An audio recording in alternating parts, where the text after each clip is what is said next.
everyone, welcome back to my channel and to another week of dinners. Here's what I had to eat for dinner every night over the past week. On Monday I made a lemongrass and coconut vegetable curry. For this I used 2 teaspoons of coconut merchant's turmeric coconut oil and I melted that in a large pan on a medium heat. I then roughly chopped a white onion, added that to the pan, and then I minced 3 cloves of garlic and added that in too. I then trimmed the 2 lemongrass stalks and peeled off the outer layer, cut them in half and then bruised them using a rolling pin. I added those to the pan. I also grated in a thumb-sized piece of fresh ginger and added in a chopped red chilli, and I fried everything off for around 3 minutes. Next I added in a tablespoon of curry powder and also 1.5 teaspoons of coconut merchant's organic turmeric powder. I stirred the spices through the pan just to coat everything well for around another minute, before next adding in 1 can of coconut milk, 2 cups of vegetable stock, a 2-inch squared piece of coconut merchant's cream coconut, and 1/4 teaspoon of salt. I gave it another good stir and then brought that up to a gentle boil and left it to simmer on a gentle heat. Meanwhile, I put some boiling water in a pan with a pinch of salt and then added in 2 portions of rinsed brown rice. Whilst that was cooking, I peeled and chopped a carrot, added it into the broth, and then I chopped a green and yellow pepper, added that in too, along with 100 grams of mange tout, 100 grams of baby corn and a pak choi, and I basically just cooked those down until they softened a little bit but still had a bit of a bite to them. Just before serving, I then squeezed in the juice of a small lime and stirred in a bunch of fresh coriander, stalks included. Once the rice was done, I drained off any excess liquid and then served that up between our bowls.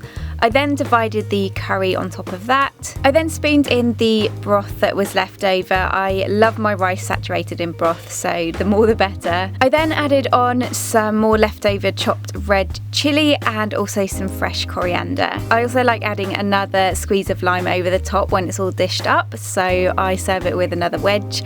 I find the lime works so well in this and helps to bring out the flavour of the lemongrass even more. Overall, there are so many amazing flavours in this dish, but the lemongrass and coconut really come through.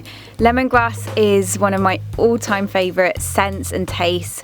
Together with the creaminess of the coconut, it's all so delicious.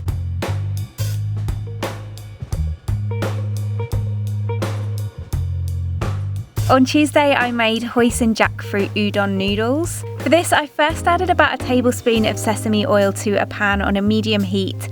I then peeled and sliced up a carrot into matchsticks, added that to the pan, sliced up a red pepper and added that in too, along with 200 grams of tender stem broccoli, which I'd just cut in half. I stir fried those for a few minutes and then grated in a thumb-sized piece of fresh ginger and just tossed that through. I then took a can of young jackfruit, drained it off and placed it on a plate, and then using 2 forks I just pulled it apart but still left some chunky pieces, and I added that into the pan as well. I'd also made a hoisin sauce by adding 5 tablespoons of tamari, 2 tablespoons of rice vinegar, 2 tablespoons of smooth peanut butter, 1 tablespoon of coconut sugar, 2 teaspoons of sesame oil, 1 teaspoon of hot sauce, 2 minced cloves of garlic, a very small pinch of salt and a large pinch of black pepper to a bowl, and I then whisked that up really well until it was as smooth as possible. Mine still had a few lumps of peanut butter in it, and I then poured that into the pan. I stirred the sauce through really well until everything was nicely coated, and I continued to cook it off for a few more minutes. Next I added in 2 packs of straight to wok udon noodles. I'd also sliced up a couple of spring onions and I added those in too, and then I turned it all through one last time. I then plated that up between our plates and I then added on some leftover chopped spring onion on the top, along with some dried chili flakes, sesame seeds and also some fresh chopped coriander. Okay, so this may be one of my favourite ever recipes I've ever come up with. It was absolutely incredible. If you haven't tried jackfruit before, give it a go. Even if you're not vegan, if you're trying to cut down on meat, It works so well as an alternative. It doesn't have much taste, but it has such a good texture, and so it works well with any sauce. I love making this homemade hoisin sauce. I could have probably eaten about 3 plates of this. It was so delicious, and I am definitely going to be using jackfruit in so many more Asian dishes from now on.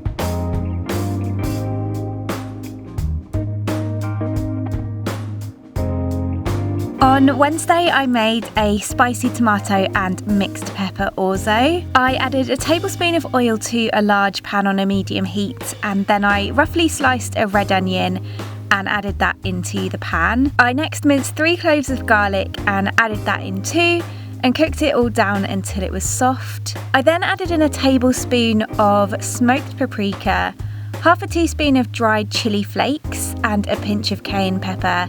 I then stirred those through the onion and the garlic and cooked it all off for another minute. I then added 2 tablespoons of red wine vinegar, and whilst that bubbled in the bottom of the pan, I halved 300 grams of cherry tomatoes.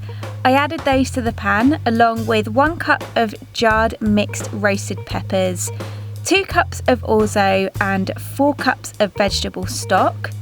I seasoned it with salt and black pepper, then brought it up to a boil and left it to cook on a medium to high heat until the orzo was cooked, around 8 to 10 minutes. Before it was almost done, I squeezed in the juice of half a lemon and added in a bunch of chopped fresh parsley and stirred it through one last time. I then divided that up between 2 plates and sprinkled some more fresh parsley over the top. I love orzo so much, especially with loads of roasted veggies, but this one pan version makes it so quick and easy to throw together, as well as using the jarred pre-roasted peppers, which already have so much flavour. I tend to use regular paprika over smoked paprika in most dishes, but whenever I do use it, I always wonder why I don't use it more often. It just adds incredible flavour to the whole dish.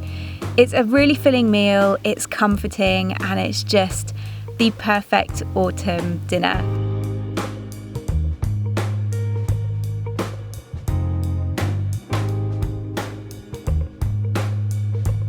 For Thursday's dinner, I made a mixed mushroom curry.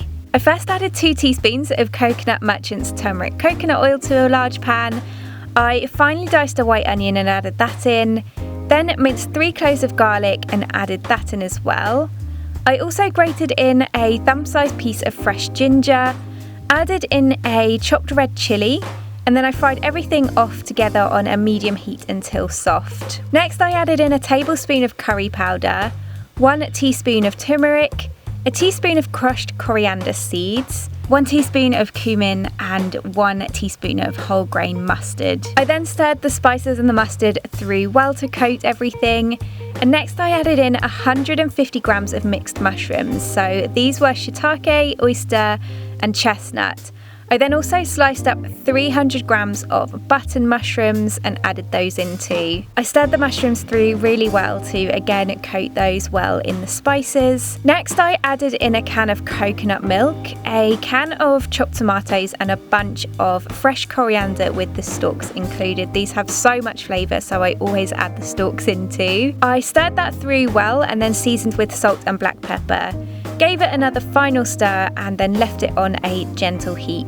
I then preheated my oven to 200 degrees Celsius, and after around 10 minutes I then transferred the pan over to the oven and I left that to cook in there for around 30 minutes. In the meantime, I filled a pan with boiling water and a pinch of salt, and then I added in some rinsed drained brown rice and allowed that to cook for around 25 minutes until it was soft. I then drained that off once it was cooked and served it up onto plates. I removed the mushroom curry from the oven. It had gone really rich and just looked wonderful. And then I served that up on top of the rice. On top of that, I just added some cocoa dairy-free coconut yogurt. You know, this goes on most things. I just love it. I also added on some slices of fresh ginger, some chopped pickled peppers, and also some fresh coriander. This is such a great curry, so much flavour. The mixture of mushrooms also adds so much flavour, as well as different textures, and you could use any mushrooms you like for this dish. I love adding the pieces of raw ginger on the top of curries. Again, It adds so much flavour every time you get a mouthful of it.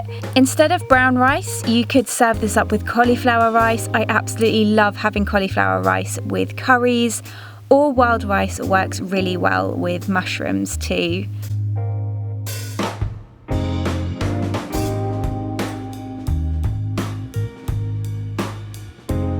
And finally, Friday's dinner was a vegetable and lentil bolognese tagliatelle. For this, I finally diced one white onion. I added those to a large pan on a medium heat with a little oil, and then I minced 2 cloves of garlic, added that to the pan too, and then cooked everything down until soft. I next added in a pinch of cayenne pepper, a teaspoon of paprika, a teaspoon of dried mixed herbs, and 2 bay leaves. I turned the spices through the onion and the garlic and cooked that off for another minute before adding in a tablespoon of tomato puree and then stirring that through. I left that on a very low heat whilst I then peeled and roughly chopped a carrot, a stalk of celery, a red pepper, and 200 grams of mushrooms. I then added all of those into my Maggi Mix food processor, and I just pulsed them enough until it minced everything up. I then added that into the pan, stirred it through everything, and cooked it off for around 10 minutes. I then added in 1 cup of rinsed drained pre-lentils, 1 can of chopped tomatoes, 2 tablespoons of nutritional yeast, 1 tablespoon of vegan Worcester sauce, seasoned it with salt and black pepper, and also added in a cup of boiling water. I gave everything another good stir, brought it up to a boil, and then left it on a gentle simmer until the lentils were fully cooked for around 30 minutes. Meanwhile, I poured some boiling water into a separate pan, added in a good pinch of salt, and then I added in 3 nests of tagliatelle per portion, so I added in 6 altogether. I cooked that until al dente, and once it was done, I drained it off and then added it into the vegetable and lentil bolognese. I turned it all through really well, and then I served that up onto plates.